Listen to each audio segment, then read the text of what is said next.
2 நாளைக்கு முன்னாடி ஒரு வீடியோ போட்டிருந்தேன். உங்கள்கிட்ட மறக்க முடியாத எக்ஸ்பீரியன்ஸை என்கிட்ட ஷேர் பண்ணுங்கள், நான் வீடியோவை பார்க்குறேன்னு ஒருத்தர் ஷேர் பண்ண எக்ஸ்பீரியன்ஸ் என்னாலே மறக்க முடியல. அவர் பார்த்தீங்கன்னா அந்த காலேஜில் நடக்கும்போது நடந்த இன்சிடென்ட்.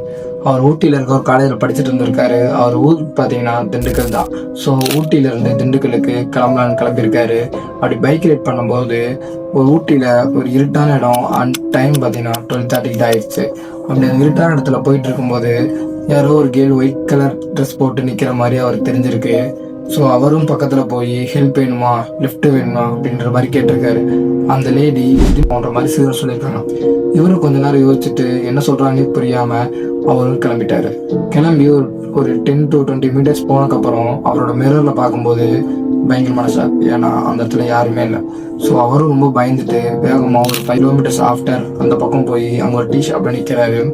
நின்றுட்டு அவர் இந்த மாதிரி நடந்ததை சொல்கிறாரு. சொல்லும்போது அந்த டீ கடையில் இருக்குன்னு சொல்கிறது கேட்டு இவர் இன்னொரு போய் பயந்துட்டாரு. அது என்னன்னா, ஒரு 1 week முன்னாடி தான் அந்த பஸ் ஆக்சிடென்ட் ஆயிருக்கு. ஆக்சிடென்ட் நடந்ததில்ல, மேக்ஸிமம் நிறைய பேர் இறந்துட்டாங்க அப்படின்ற மாதிரி சொல்லியிருக்காங்க. அதனாலேயே லாரி டிரைவர்ஸ் யார் எதை பார்த்தாலும் நிற்காம போய்கிட்டே இருப்பாங்க. நீங்கள் மட்டும்தான் நின்று பேசியிருக்கீங்க, அதனால் கொஞ்சம் ஜாக்கிரதையாக இருக்குன்ற மாதிரி அவங்க சொல்லியிருக்காங்க. அதை கேட்டதும் அவருக்கு இன்னும் பயம் வந்துருச்சு. அவர் ஒரு டீ மட்டும் சாப்பிட்டு அங்கேருந்து கிளம்பிட்டாரு. அவர் வீட்டுக்கு போனதுக்கப்புறம் தான் அவருக்கு மறக்க முடியாத பயங்கரமான ஒரு விஷயம் நடந்திருக்கு. அது என்னது நான் பார்ட் 2 சொல்கிறேன். பார்ட் 2 உங்களுக்கு வரணும்னா நம்மளை ஃபாலோ பண்ணி வச்சுக்கோங்க. இந்த மாதிரி இன்சிடென்ட் உங்களுக்கு எதாவது நடந்திருந்தா கமெண்ட்லேயோ இல்லை டிஎம்லேயோ நான் சொல்லிட்டு போயிருங்க. உங்களோட நேம் கூட சொல்லாமல் நான் அதை எக்ஸ்ப்ளோர் பண்ணுறேன்.